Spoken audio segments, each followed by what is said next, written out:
Good morning. My name is Jill Kiley, Director of Local Advocacy for Stand for Health Freedom. Stand for Health Freedom currently represents well over 1 million Americans with an estimated reach of more than 2 million advocates nationwide. We represent a major voting bloc. We move mountains in Tallahassee and DC. Over the past year in Florida, we've seen historic wins for Health Freedom Senate Bill 56, the Weather Modification Bill that brought long overdue oversight to what's released in our atmosphere. Senate Bill 700, the Farm Bill, safeguarded our right to clean, unmedicated water by ending statewide fluoridation mandates.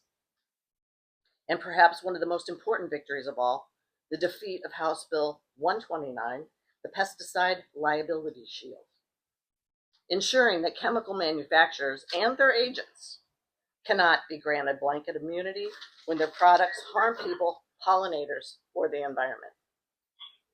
These were not small wins. They were marked decisive shifts toward science-based, community-driven health policy that respects both public safety and personal choice.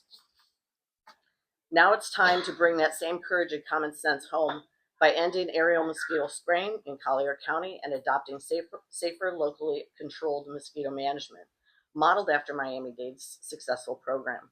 Miami-Dade's approach prioritizes ground-based targeted control and biological methods that protect people and pollinators alike, instead of indiscriminately spraying neurotoxic chemicals from the air, chemicals like naled, which studies have linked to neurological harm in humans and devastating effects on the bees, birds, and aquatic life. This isn't anti-mosquito control, it's pro-smart control. It's about using the least harmful and most effective tools available and protecting the most at risk. In Collier County, we have even more to protect. Our aerial spraying directly threatens the endangered species and protected species that define this region's national heritage and are to be protected under Florida state statute and federal law. It also endangers our mangrove ecosystems, which are state protected under the Florida Mangrove Trimming and Preservation Act, and serves as vital nurseries for fish, birds, and other marine life, including several federally endangered species. When toxic pesticides drift into our estuaries, mangroves, and wildlife corridors, these living systems and creatures that depend on them become collateral damage. The number of violations of stewardship by aerial spraying and the lack of protection of our land, air, and human rights is adding up quickly.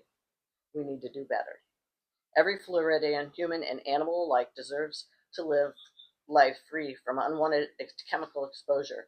Just as we demanded oversight in weather modification and fluoride policy, we now call for transparency and restraint in vector control. I urge this commission to lead by example. Thank you very much. Arthur Oslin.